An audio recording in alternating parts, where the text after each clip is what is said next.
Welcome in. We're going to give folks just a moment to sign on.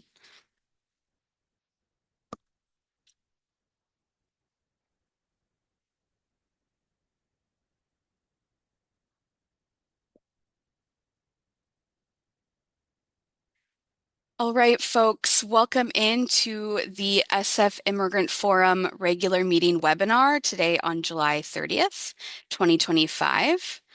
Before we get started, I just wanted to let folks know that we do have interpretation available today. So if you need interpretation, you can log in to Zoom, and we have multilingual instructions up on the screen that I will allow folks to read and sign on to the interpretation channels.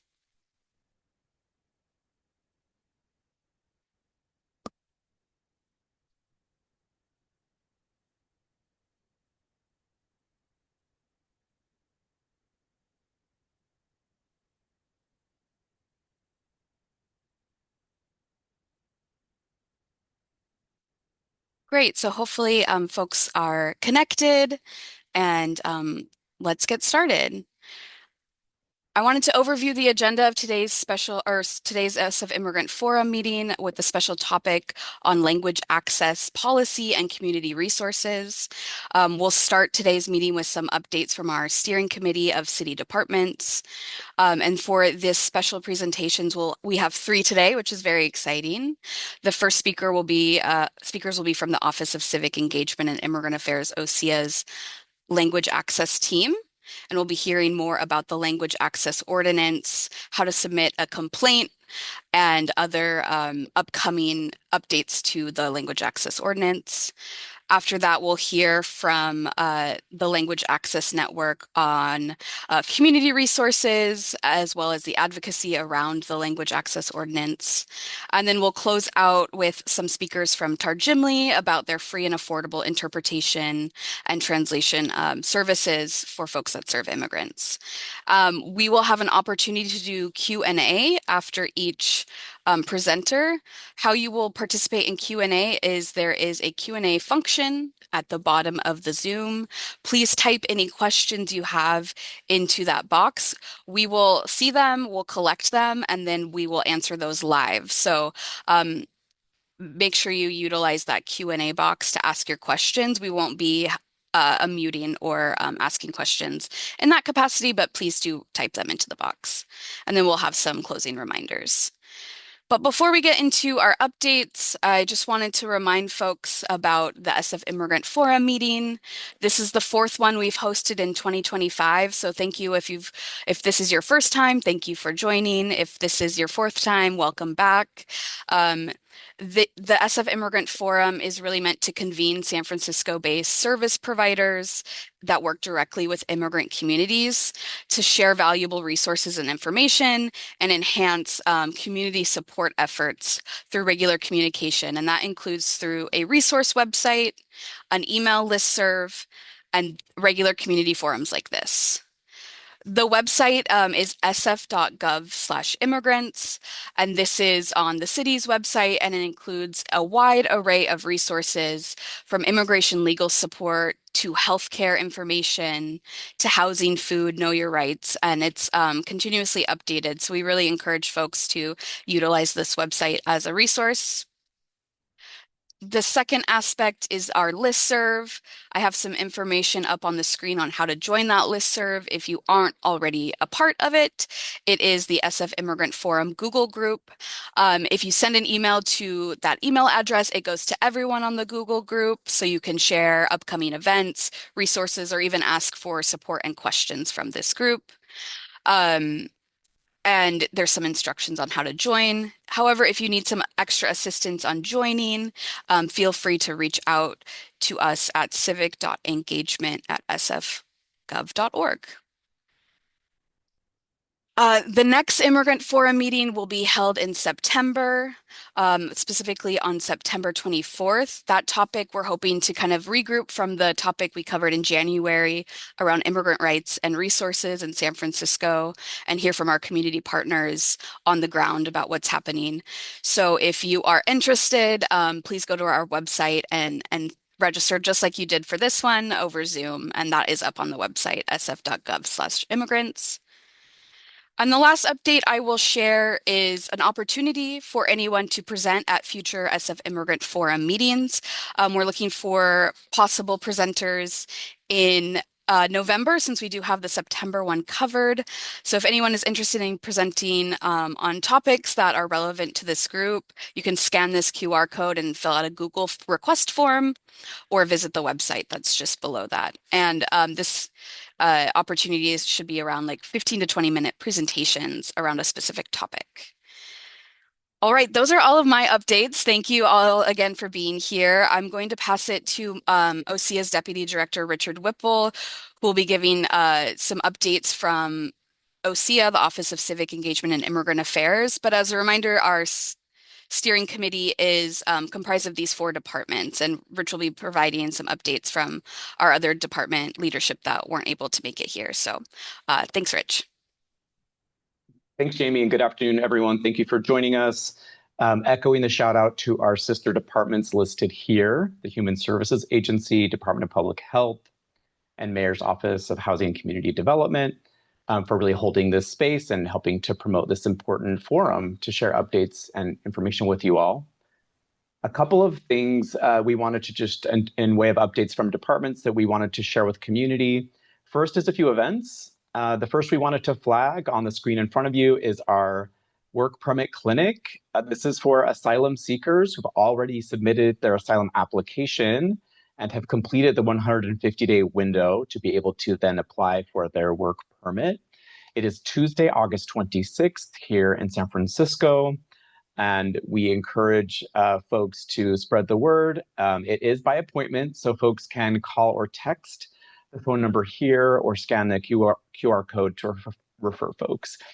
Again, we know there's lots of ways that people could be eligible for a work permit, so this clinic is really, again, for asylum seekers who've applied for asylum to help them get their work permit applications completed.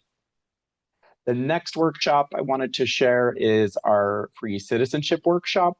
This is for eligible green card holders or permanent residents who are ready to naturalize and become US citizens. This is also another free workshop, also community run and community oriented. This will be September 13th, a Saturday here in San Francisco as well. This event will be at the County Fair Building in Golden Gate Park. So come through and enjoy the park and also volunteer and or bring folks ready to naturalize. Again, it's appointment based. So we really encourage folks to call or text to make sure that they get an appointment for this workshop. There are limited slots for both of these events.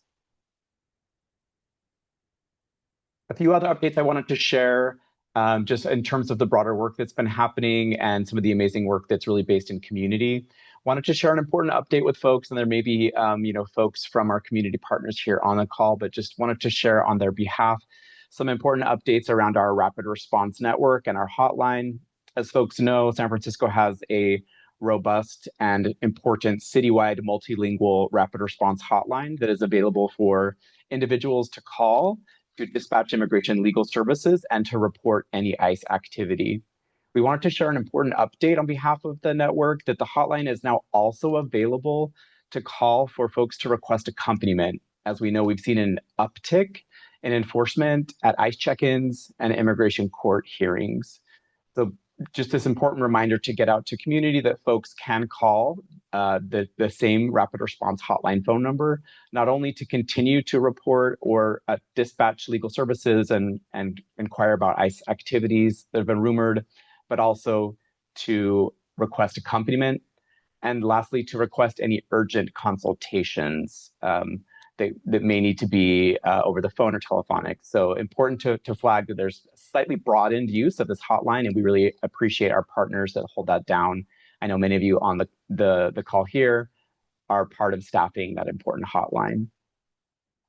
The other piece that we wanted to share in terms of the great work that our coalitions do, again, the San Francisco Immigrant Legal Defense Collaborative and SF Island, the San Francisco Immigrant Legal and Education Network.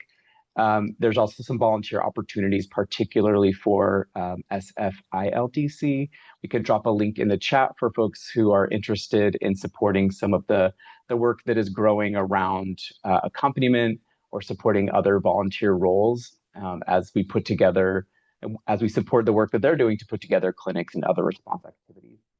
But just wanted to flag some of those updates. I also wanted to mention that we're hoping to dedicate our next Immigrant Forum kind of back on this topic. I know in January we did hear from the Rapid Response Network and we learned about immigrant rights and resources. We're hoping to circle back to that in September for the next webinar because we know so much has changed in this landscape and so much is going on that requires important updates.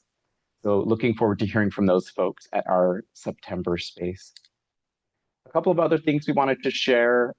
One important update in terms of what's happening citywide, just from OSEA's lens, is around the Prop E task force. So for those of you who don't know, last year San Francisco voters passed what we call Prop E, which basically created a commission streamlining task force. And essentially, this task force is tasked with making recommendations to the city about the various boards, commissions, and advisory bodies that exist in the city and which to keep as independent bodies and which to modify or consolidate or eliminate.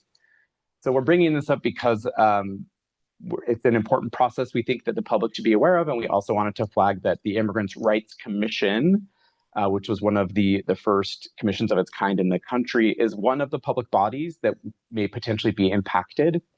So we wanted to encourage anyone interested in weighing in about the future of all city commissions and the Immigrant Rights Commission in particular by emailing the task force at commissionstreamlining@sfgov.org.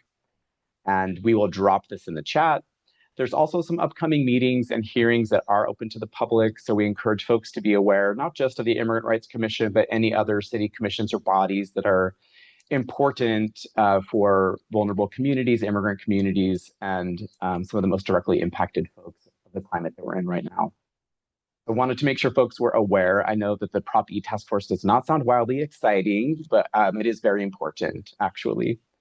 And then I don't think there's many other updates from my sister departments. I know Christy from DPH isn't able to join us, but I did want to share on her behalf that she wanted to reiterate that the Department of Public Health is really committed to protecting and promoting the health of all San Franciscans, and reiterating that there's an important realization that the city is healthier when everybody has access to healthcare services, public health programs, and of course, regardless of backgrounds and identities.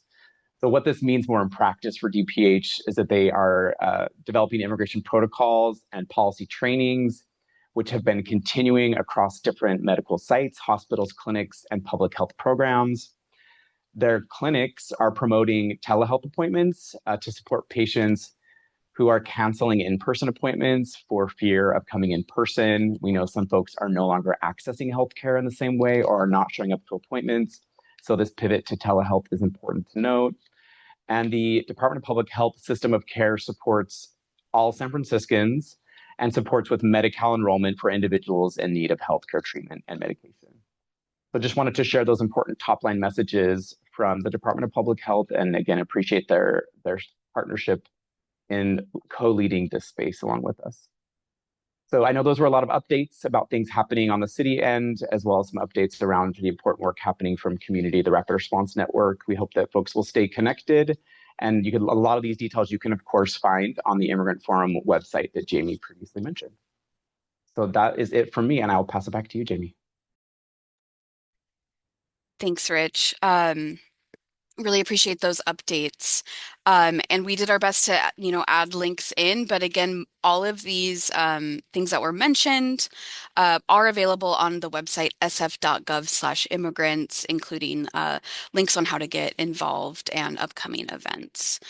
All right, so let's transition into our special topic presentations on language access policy and community resources.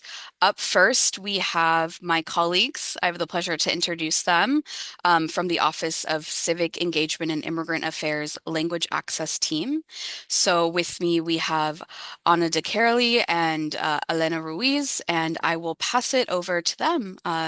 Looking forward to your presentation. Thank you so much. Thank you so much, Jamie. Hi, everyone. It's a real pleasure to be here with you today to talk about language access. I know there's a lot to cover, so we're going to go a little bit like on a faster pace, but I'm glad we have time for Q&A also in the end. I will introduce myself again. My name is Ana de Carolis. My pronouns are she, her, ella, and I am the Language Access and Policy Manager here at the Office of Civic Engagement and Immigrant Affairs, OCIA, and I'm joined by my colleague Elena. Yeah. Hi, folks. Good afternoon. Elena Ruiz. My pronouns are she, her, ella. I am the Language Services Supervisor here at OCIA. Happy to be here. So, with that, we can go to the next slide to go over the agenda for today and also to talk a little bit more about the Language Access Program here at OCIA. So OCIA is in charge of citywide compliance with the Language Access Ordinance. And as part of those efforts, we provide training and technical assistance to city departments to support them in the implementation of the Language Access Ordinance. We collect annual departmental data on LAO compliance, and we produce a summary compliance report of language access data and citywide trends. And OCIA also funds the Language Access Community Grant Program as part of an effort to partner with community-based organizations in order to advance language access rights and improve language services. So Elena and I are part of a team, the Language Access Unit, which also provides, as I mentioned before, capacity building, trainings, consultations to city departments, and also when capacity allows, direct language services for city departments. In addition, we investigate language access complaints received by our office. Mhm. Great. Thank you, Anna. So now with this beautiful intro that Anna gave us, excuse me, I'm also sharing screen. We're going to go ahead and talk about definitions, the LAO required languages, the language access in San Francisco, the ordinance, and the report. So I want to jump in quickly to talk about the frequently used terms that you'll hear throughout the presentation. And the first one up is the LAO, the Language Access Ordinance. So that is the Administrative Code, Section 91, that directs city agencies to ensure that public services and information are accessible to all people regardless of language ability. Another term is LEP, which that stands for Limited English Proficient, and it's the term used to refer to people who don't speak English as a primary language and who have a limited ability to read, write, speak, or understand English. And now also you'll hear us say a lot San Francisco's required languages. So currently our language access ordinance requires city departments to provide language access services in Chinese, Spanish, and Filipino. And please do note that languages are certified by OCIA once they reach the population threshold of 10,000 LEP residents, and effective January 1st per the amendments that passed in June 2024, the threshold will be decreasing from 10,000 to 6,000 LEP residents. As I mentioned, the current LAO required languages are Chinese, which for spoken, it's Cantonese and Mandarin. For written, the city standard is traditional Chinese. For Spanish, the majority of the SF population is from Mexico and Central America. And it's also the largest growing linguistic group in the United States, historically dating back to 1565. For Filipino, based in Tagalog, borrows Spanish and English terms. Filipino is the national language of the Philippines. And I'm sure you've seen this in the news and you've heard it as a rumor or just anywhere and everywhere. It is anticipated, and I want to highlight anticipated, that Vietnamese and or other languages may become eligible for certification in 2026. I'll pass it back to you, Anna. Thank you, Elena. So again, to ground us in why we're here to discuss language access. So we're proud to serve an incredibly diverse city where 1 in 3 San Francisco residents is an immigrant and where over 40 languages are spoken by our residents alone. And 42% of our residents speak a language other than English at home. So language access is key so that everyone in San Francisco can have meaningful access to health, public safety, and other city services and programs. So language access is also the law at every level of government. At the federal level, we have the Civil Rights Act of 1964, which prohibits recipients of federal funding from discriminating on the basis of national origin, which the Supreme Court has interpreted to include discrimination based on language. At the state level, we have the California Dai Mali a la Torre Bilingual Services Act, signed in 1973, which requires state agencies to provide language services to limited English proficient people who comprise 5% or more of the state population. California has a broader framework of civil rights laws and regulations protecting language rights in our state and go further than federal law. At the local level, of course, we have since 2001 what was called the Equal Access to Services Ordinance, and in 2009 was renamed as our San Francisco Language Access Ordinance, one of the strongest local language access laws in the country. This law was amended again in 2015 and again last year to both expand and strengthen language access. You may have heard or seen in the news that earlier this year at the federal level, there's a new Executive Order 14224 designating English as the official language of the United States.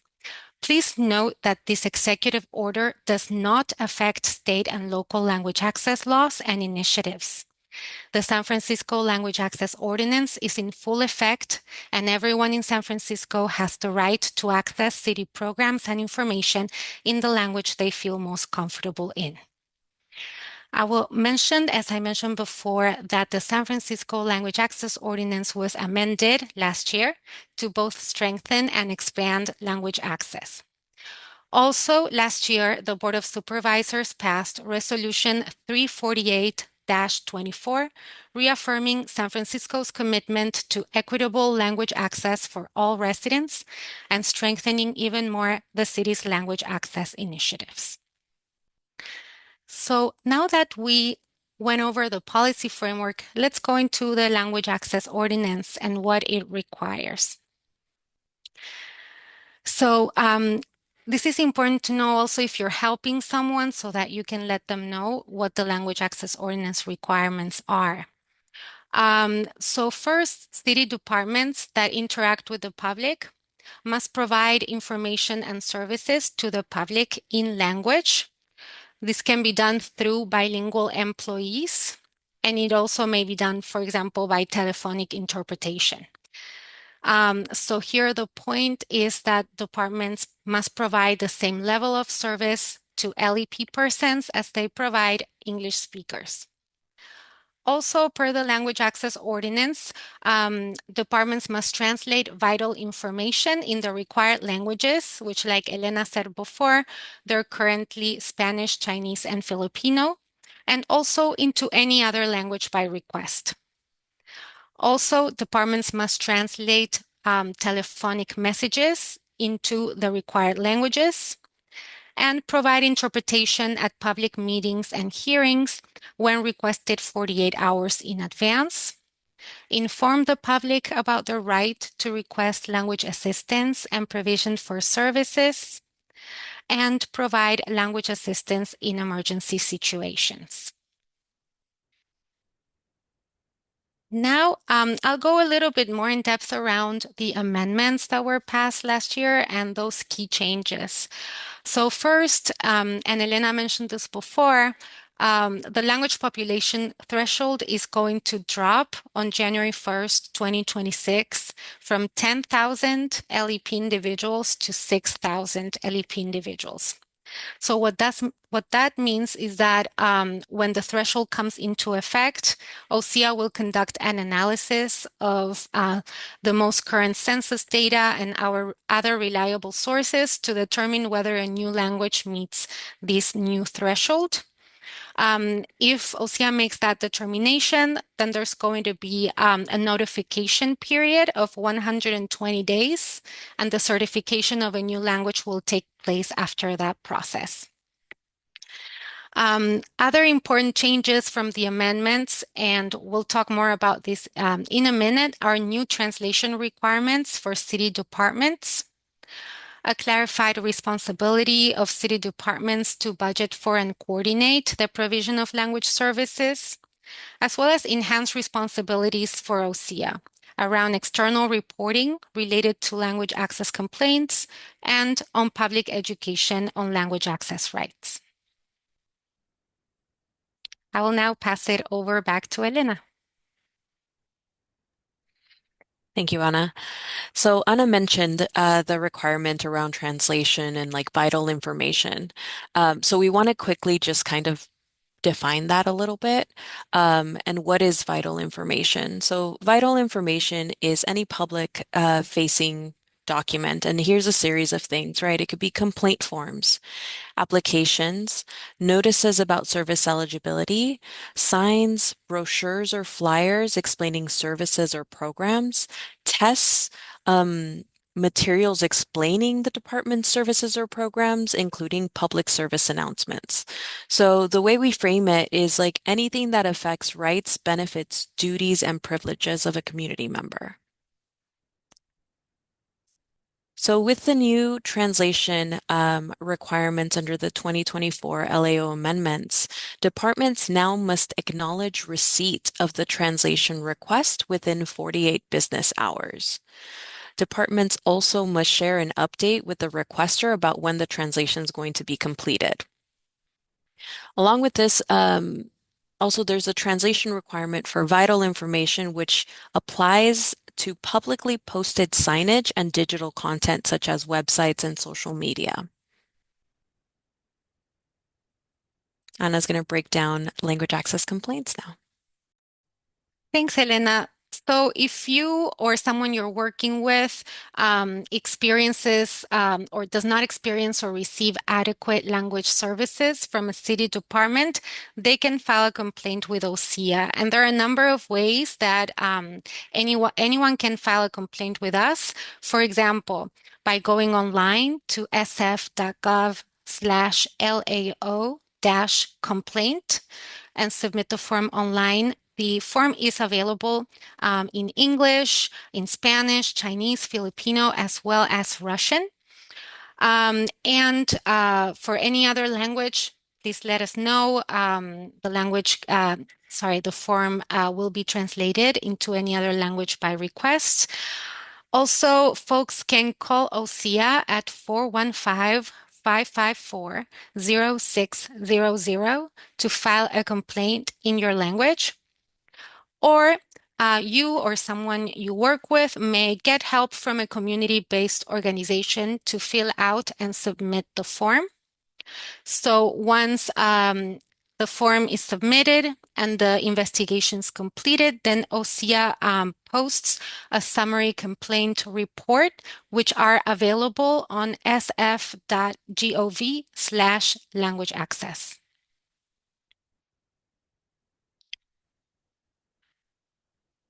So lastly, I will mention before we wrap that in addition to gathering and investigating LAO complaints, OSEA's Language Access Unit works year-round, providing training, technical assistance, as I mentioned before, And also, as part of these efforts, we publish our annual LAO Compliance Summary Report, which contains all information around language access provisions citywide in the previous fiscal year, as well as trends and recommendations.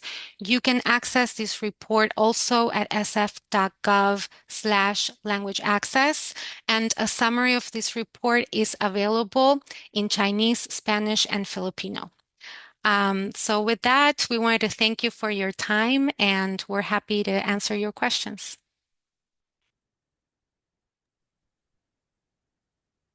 You're on mute, Jamie. Thank you. Thank you all. Really appreciate giving us the breakdown of our local language access laws. The question that we got, and we just have one, is does this apply to all of the Bay Area or just San Francisco? Thank you for the question. So this language access ordinance applies to San Francisco city departments that interact with the public. So anyone who interacts with a city department has the right to access their services in language. Perfect answer. And thank you both again. If folks have, follow-up questions, feel free to reach out or check out the website links that we dropped in the chat. Again, thank you both. Our next speaker is going to be coming up right here in a moment, and that is Annette Wong from Chinese for Affirmative Action, who is representing the Language Access Network of San Francisco today, and will be giving us an overview of their work. So Annette, I'll pass it to you. Thank you for being here. Thank you, Jamie. I'm going to pull up my slide deck. Thank you all for your time today. Share a little bit more about the Language Access Network and our work. So my name is Annette Wong. I'm the Managing Director of Programs at Chinese for Affirmative Action, and we are a partner organization in the San Francisco Language Access Network. LAN is comprised of several partners, and some of you may even be in this meeting today. But we've been around since 2012. We've been funded by OSEA to kind of support the community in accessing their right to language access. The following organizations have been a part of LAN: at the African Advocacy Network, the Arab Resource and Organizing Center, the Central American Resource Center, BODER, and then a couple of the newer groups that we have from the last couple of years, Southeast Asian Development Center, and the South of Market Community Action Network that we're really excited to be working with. So since 2012, we've been working together with OSEA to help make sure that community members understand their rights and know how to access those rights. And we've also been working with OSEA on some of the amendments that were mentioned earlier in the presentation. So, what do we hear? A lot of our groups were in the community. We're hearing a lot of things from community members about their experiences with language access, and not just with the city, but anywhere they go. Even some of the kind of like state offices, private spaces, federal agencies as well. There are a lot of challenges that people face when it comes to language access. And we're hoping that in the city of San Francisco, that's a different story because of the strong language access law that we have, and also the work that we do on the community side to make sure that people know about those rights. But these are just a few examples of some of the things that we often hear from community members. When they go into, any kind of space where they're trying to seek services, and they try to navigate when language is a barrier. They notice that there's often a lack of confidentiality, that, when an interpreter may be involved, that sometimes their private information gets spoken about in non-confidential ways. So that's definitely an issue. Long waiting times, lack of quality control. Sometimes there's an expectation that community members bring their own interpreter. And sometimes our community, because they're used to having to do that, they just go ahead and preemptively do that because they just assume that there's not going to be language services. And again, I'm not talking about, necessarily just city service. I'm talking about kind of like any kind of, when community members are seeking services anywhere, these tend to be some of the experiences. And I think that one thing that we really realized during COVID is the the connection between language access and the digital divide. Because when offices were closed and more, offices were turning towards phone, telephonic kinds of modes of communication, or online, that actually became much harder for our community members to access, for limited English proficient community members to access services.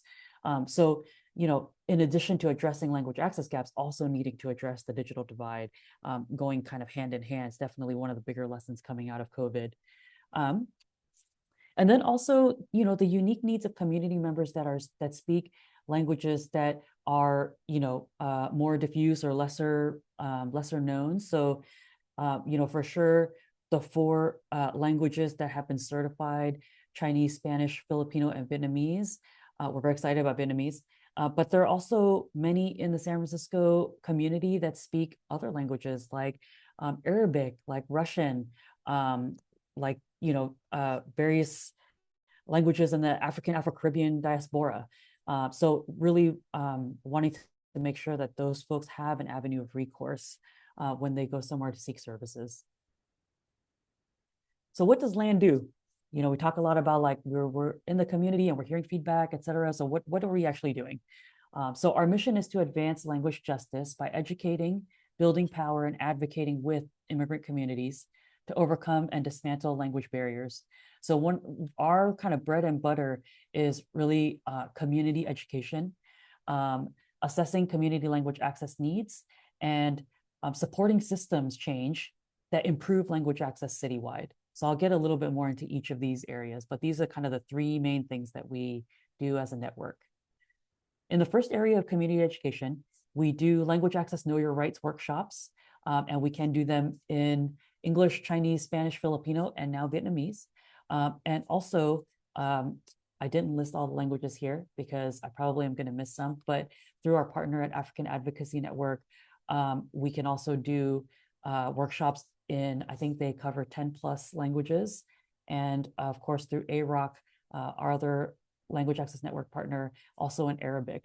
So we'll do workshops on that. And we also distribute materials along with those workshops that have written kinds of information about language access, including the law and the complaint process that was mentioned earlier in the presentation. So I'm not going to review those, but that's a little bit about some of our community education work. So if you have community members that want to workshop on language access, we can certainly do that. So we can go through and break down in language what those rights are, how to file complaints, and what are some of the new amendments that are being implemented. The second area of work is assessing community language access needs. And what does that mean? So it means we try to collect data on how language access is being experienced, right? Because we have the law on one hand, and that would be the ideal if that was implemented perfectly every time. But we also want to collect data on how that's going. In the same way that departments are also collecting data on how they're implementing the language access ordinance. We also in the community want to make sure that those things are aligned. And so we do that in a few ways. We do something called spot checks, which is actually a little bit like a secret shopper kind of model for assessing city departmental language access implementation. So at our language access network organizations, we have folks that will go to different departments and request language access and kind of go through the process. And our hope is always that all the departments pass with flying colors. And we're so glad to see the efforts that are made by departments, because we know that it's not an easy thing to implement language access. But when there are incidents where people aren't able to access the appropriate supportive services to get services in language, we do work with OSEA to address those negative spot checks through the complaint process. So we do that. We also collect narrative data. So the spot checks are more kind of quantitative data. We also do narrative data collection. Every year, we hear numerous stories from our community members about language access and their experience in accessing services in language. And so we gather that data and we write it up and we share that with OSEA so that they can also get a sense. OSEA also has a sense of how the services are landing for everyday San Franciscans. And then we also try to document and share best practices. So we want to promote community-centered language access. And the way that we do that is by learning from one another and sharing those learnings. So we try to do that as well. The third area I mentioned was support systems. Support systems change to support language access citywide. So what does that mean? So we like to work with groups, organizations, agencies to improve language access, not just on a one-to-one case basis, but systematically. How do we create that systemic change so that we're not just serving the one person, but we're actually able to serve many people because we now have a good infrastructure in place to do so. So one way to do that is through language access advisory committees. So LANSF will work with groups, agencies to start those kind of committees. We can also help outreach for those committees. Meeting with agencies to discuss language access needs and practices, sharing some of our best practices and learning from others about how you all implement language access and how we can all improve, citywide. Emergency language access situations. So LAND partnered closely with other community-based organizations and also with the city during things like COVID, making sure that people understood what does social distancing mean. These are all very, part of our everyday vernacular now, but when it was first introduced, it was a little bit confusing to be told, you can't leave the house or you can't interact with people outside of your household. What does that mean? So in those situations, we worked with the Department of Emergency Services and the Emergency Management and OSEA to make sure that those things were, made sense for community and that it was landing in a way that community could receive the information. And then other common examples of where emergency language access situations could benefit from community-centered support is around public safety when there are public safety situations. Other things that we've done to support language access citywide is participating in language access surveys. So when OSEA has done language access surveys, we've tried to help get them out to community members who are limited English proficient to get as broad a swath of participation as possible. And exploring different models of language access. As was mentioned earlier, we have one of the strongest language access ordinances in the country, but there are really interesting models, all over the country. So, looking into those, learning more from others is always something that we try to do. Cultural responsiveness. I just wanted to include this slide because I just wanted to share a little bit more about this is a little bit of how we approach language access as the Language Access Network. To us, it's not just about translating or interpreting words, right? This is about also understanding where a person's coming from and what's some of their worldview and some of the context of where they're coming from. And that helps us to be able to promote language access that is respectful, that is responsive, and that's grounded in kind of our shared humanity.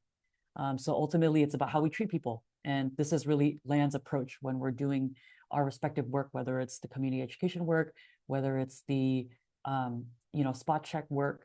That's really kind of how we ground our work in ourselves.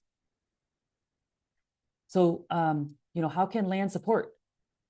So we're here as a resource. We want to partner with you to make city services accessible to all.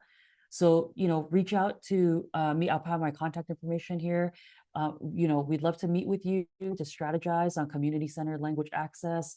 We'd love to do workshops for you or your communities. If you have clients that have language access complaints to file, of course, as mentioned earlier, folks can file those complaints directly with OSEA. But if you have a community member that, for example, maybe they're just not very tech savvy, maybe they feel nervous about interacting with a government agency, maybe they just struggle with administrative kinds of tasks, you can reach out to any of our partner organizations. We're happy to help and assist to fill out the complaint form and also to kind of, be a bridge between OSEA and community to make sure that those issues get worked out for our community members. So those are a few things we can offer. And if there's anything else that you can think of that you'd like to, partner on, we're happy to consider it. This is my contact information. This is actually a photo of us after we passed the amendments at City Hall very recently, just several months ago. So this is my contact info. And I've also included my colleague, Jose Ng. He is not only the CAA Immigrant Rights Program Manager, but he is also our Language Access Network coordinator. So feel free to reach out to him as well. And thank you so much for the time. And I'll hand it back to Jamie. Thank you so much, Annette. I really appreciate, first of all, Land's partnership with OSEA. I think it's been really valuable for not only, increasing language access services from the city's angle, but also community. I do have a question that I think was intended for our OSEA partners, but Annette, I'm going to have you answer it because I think you are equipped to speak on this from the community side. So if a community does not meet the threshold language limited English proficient requirement, what could OSEA, the city, or LAN SF do to help those smaller language communities gain accessibility to language services? Yes, thank you for that question. So, I think even if a community member does not meet the threshold or doesn't speak a language that has met the threshold to be certified, I believe that I'm not going to actually respond for this, but I believe that the process is that the city will still do what they can to serve that person in the language that they speak. On the community end, if that language can be identified and there is a land partner organization that has that language capacity, we would be, more than happy to connect with you to help that person navigate the system, whatever system they're trying to move through. Typically, our bread and butter work is not just interpreting and translating, but for certain cases, we would definitely help to make sure that there was some kind of language support available. Thanks, Annette. And I think from OSEA's perspective, language access is for everyone, so anyone can request information and services in their language. And as you saw from our presentation, departments need to respond within 48 hours. And if folks have any difficulties, you can always reach out to OSEA. But yeah, thanks so much again, Annette. I'm going to move on to our next presenter.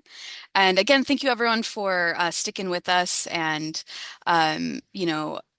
learning more about language access in San Francisco. Our next speakers are from Tarjimli, who will be presenting on the free and affordable interpretation and translation access for organizations and immigrants alike. So I'd like to introduce and invite Sarah Haj Hassan, the CEO of Tarjimli, and Jennifer Gendron, the Chief Growth Officer, I'll pass it over to y'all for your presentation. Thanks again for being here. Thanks for having us. Hi, everyone. My name is Sarah Haj Hassan, and I actually worked in San Francisco for 5 years. I was at the Arab Cultural and Community Center back in the day when they used to provide a lot of social services, and I distinctly remember getting a bunch of phone calls from different organizations around the Bay Area, not to refer people to us, but rather for translation services from our case managers. They were like, does anybody there speak Arabic? So it's great to meet you all. And I wanted to introduce you. I'm actually transitioning from my role at the end of this week, and I wanted to introduce you all to Jennifer, my colleague, and the new Chief Growth Officer of Tajimni. Yeah, thanks, Sarah. Great to be here amongst all of this great work and community. I'm brandy new to Tarjimli. I just got here this month, so Sarah will explain our services much more eloquently than I could, but I will be your point of contact going forward, and we'll make sure you all get that information. So thanks, and thank you, Sarah. So I don't know how much you all know about Tajimli, but we're a nonprofit organization with the mission of eliminating language barriers for immigrants, refugees, asylum seekers, and really anyone in need of language services in the humanitarian space. We have we really believe it's a human right to be heard and understood. And we believe that that is kind of a basis that allows for more equitable delivery of services and opportunities. How we do that is via our mobile app and platform. On our mobile app, we connect people in need of live interpretation or translation in over 175 languages in under 2 minutes. And that's kind of the more conservative estimate. I'll tell you a little bit more about our different tiers of services. So in a moment. But since 2017, when we were founded, we're actually a Bay Area organization ourselves. We were founded in Mountain View. And since 2017, we've had users across 140 countries, and we've helped language access at over 1,300 organizations globally, including, I'm sure, a few that you can recognize in the logos on the screen as well. Um, our whole thing is language should be accessible. And so we have different tiers that we offer for different language needs and abilities. So, for example, our base service, Tajimni Essentials, is completely free. What we do is we crowdsource multilinguals from around the world to volunteer their time to provide free remote interpretation and translation services. This service is available to refugees and immigrants or organizations that don't have a budget.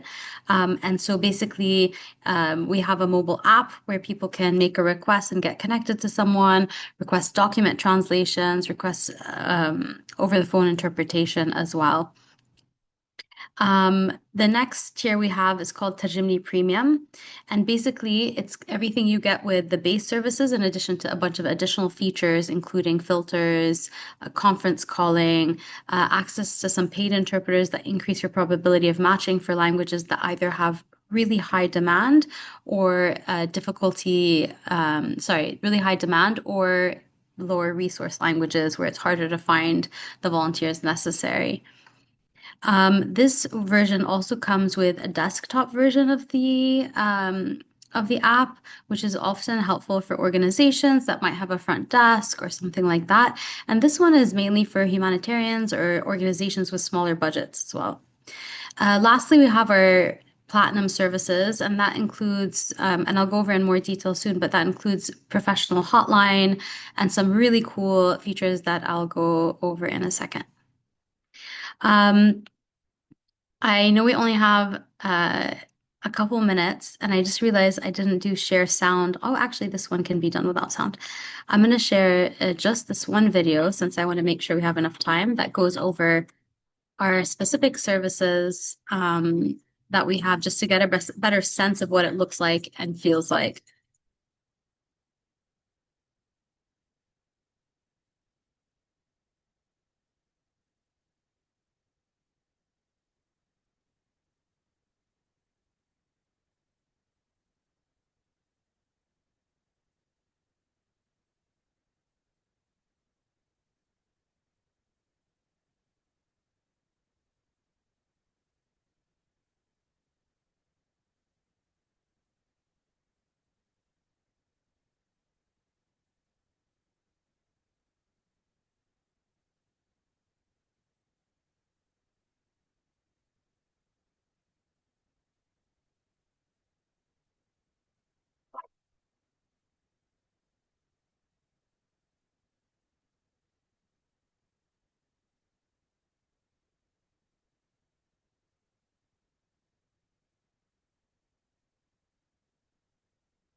So the very cool part actually is that coming up this year, the hub actually has already been launched, and I'll tell you a little bit more about that. I know that that's a huge issue when you work with lots of multilinguals, and I'll tell you about it now. Basically, before, in order to have a document translated, you had to get connected to someone, upload a document with a specific translator, and then stay in that what we call session, so that connection until it was done.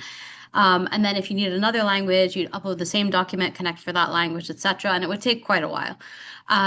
We've listened to you all and we know the pain. And so we now have a very cool feature where you can upload your document, select all the languages you want it translated into, and submit your request. And basically, it creates separate projects that people can accept and translate for you at the same time, which is much easier for you and a really cool feature when you work in a place like San Francisco. This is also available on web with premium access, so you can manage all your translations online, which can be really helpful. Now, you may be wondering, like, what are the quality control in a process with all these volunteers? Our volunteers do self-report fluency, but along with that, we do have in-app onboarding and training that teaches them about confidentiality, HIPAA, what that means, what they have to comply to, etc. We also have in-app that's mandatory, and then we have in-app trainings with on safeguarding and best practices of interpretation. And then we have ratings. So every time someone engages with a translator, they rate them afterwards, and that rating goes into our algorithm, which decides who to reach out to next. Also, it's super easy to report people on the app, and so we have someone review anyone who's been reported, but also negatively rated sessions to make sure that everything is okay from a quality standpoint. So those are the things with when we are dealing with all of the volunteers. But then we also have a professional hotline, which we're soon making available in app. So if you're an organization that has different types of needs. So, for example, you want to speak to a client and how to get to a bus stop, and you're like, I can engage with a volunteer for this. But then you have a specific intake where you're like, no, I want a professional interpreter. Honestly, this is a great solution because it allows you and your team to have access to different types of volunteers, especially with budget cuts. We know that's been an issue. So you can basically engage with a volunteer or engage with a professional for higher stakes conversations. And our hotline is a lower flat rate fee, no commitments in terms of minimum usage or price dependent on language or anything like that.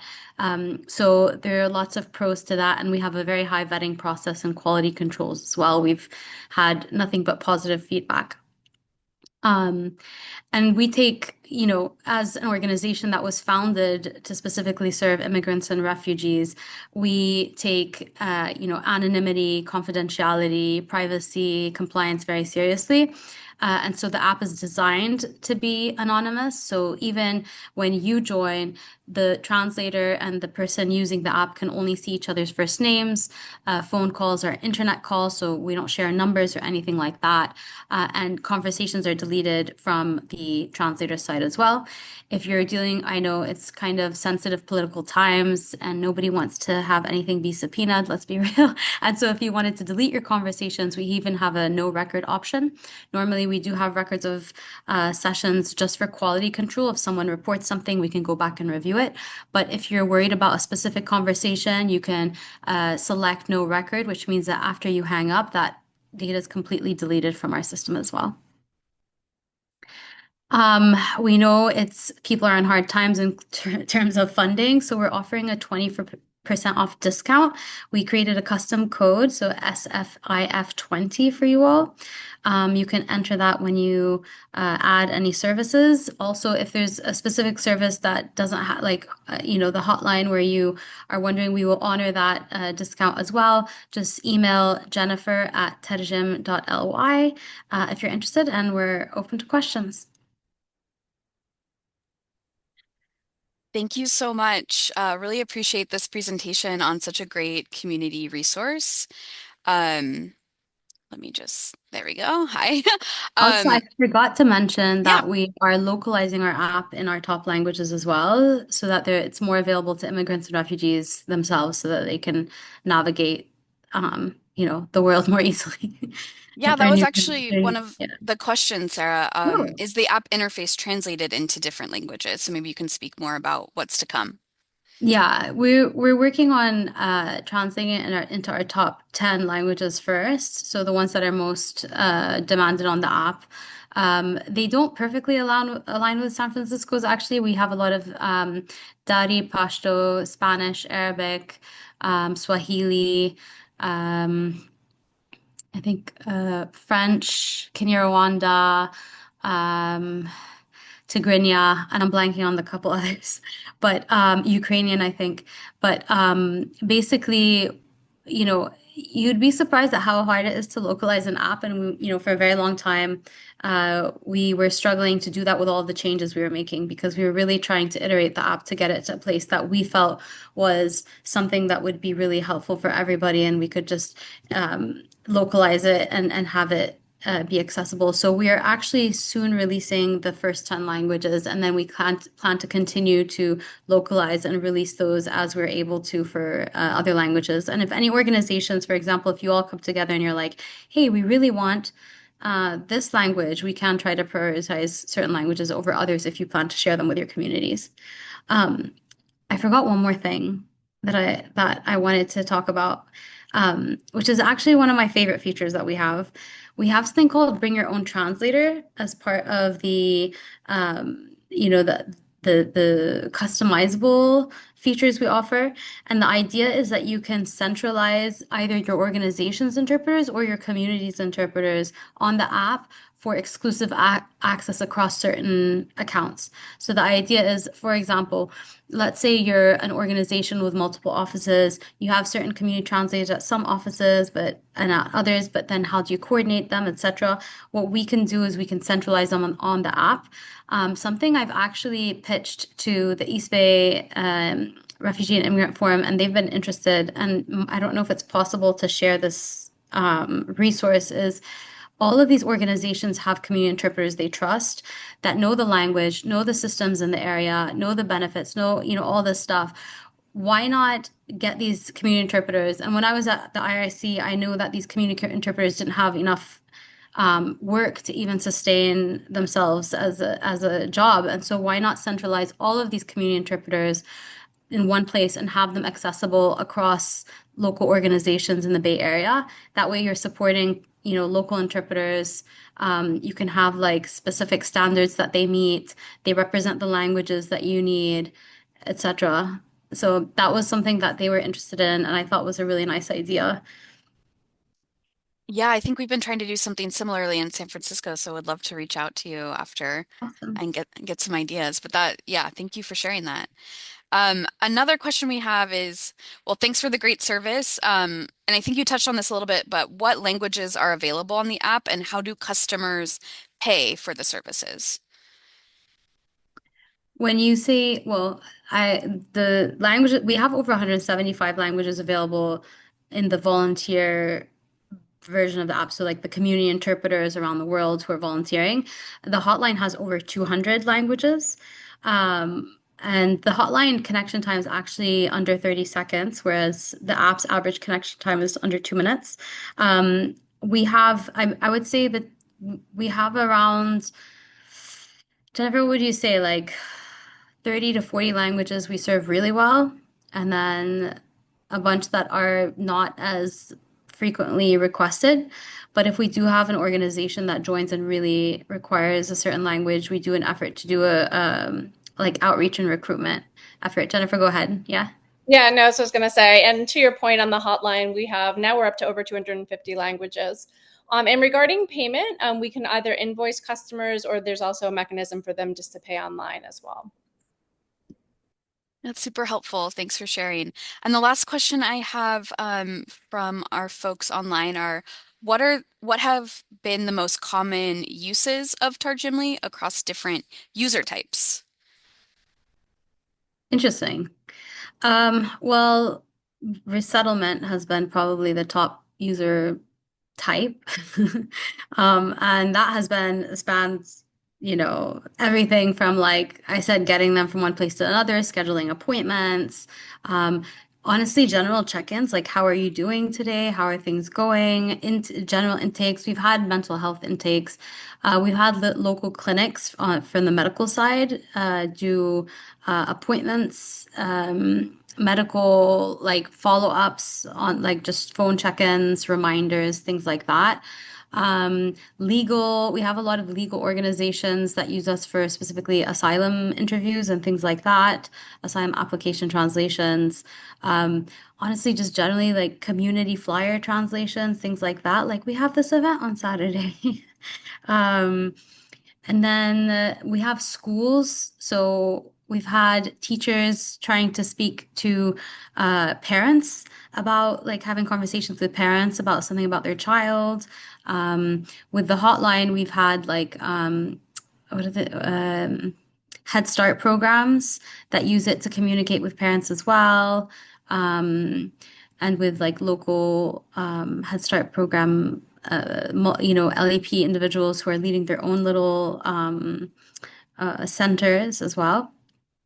Uh, I would say that those are the top use cases in terms of like the different areas. Jennifer, can you think of any specific ones? Yeah, I dropped an answer in there, NGOs, nonprofits, community organizations. I think you hit on most of them. We also work with healthcare organizations, legal organizations. I think you covered off on them as well, Yeah. Sarah. Sponsor groups. So volunteer sponsor groups a lot of times will subscribe to premium or use the essentials version if they have no budget as well.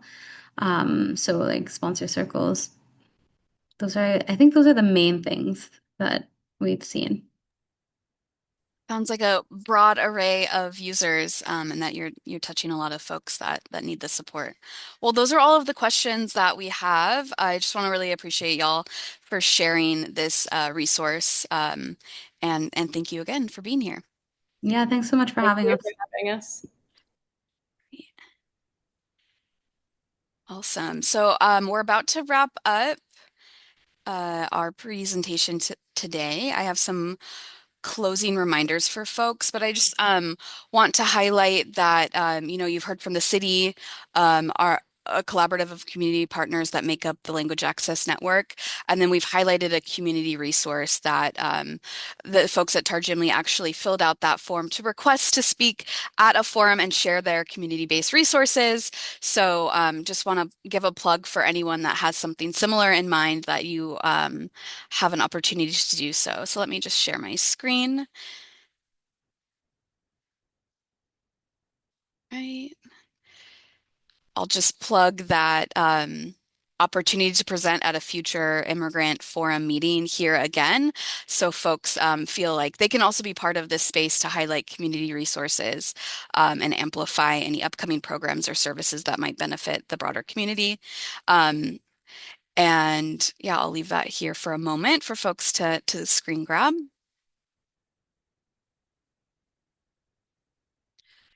And then I also, just before we close, want to remind folks to join us for our next Immigrant Forum meeting on Wednesday, September 24th. Again, it'll be at 2:30 in the afternoon. If you're on the listserv, an email will come out in the coming weeks, but you can always find it in the event section of sf.gov/immigrants. We hope more folks will join and continue to join as we host these forum meetings and share resources with each other. I'm seeing a question.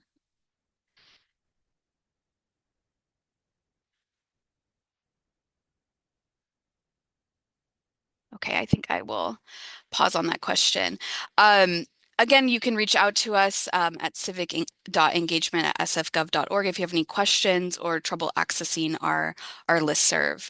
Once again, I want to thank all of the speakers that joined us today. Really value everyone's contributions to this meeting and information around language access. And thank you all for being in attendance and being representatives of the communities that you serve and bringing back important information to your communities so we can make sure these resources are accessible to everyone. Have a great rest of your afternoon, and we'll see you at the next Immigrant Forum meeting. Thanks, everyone.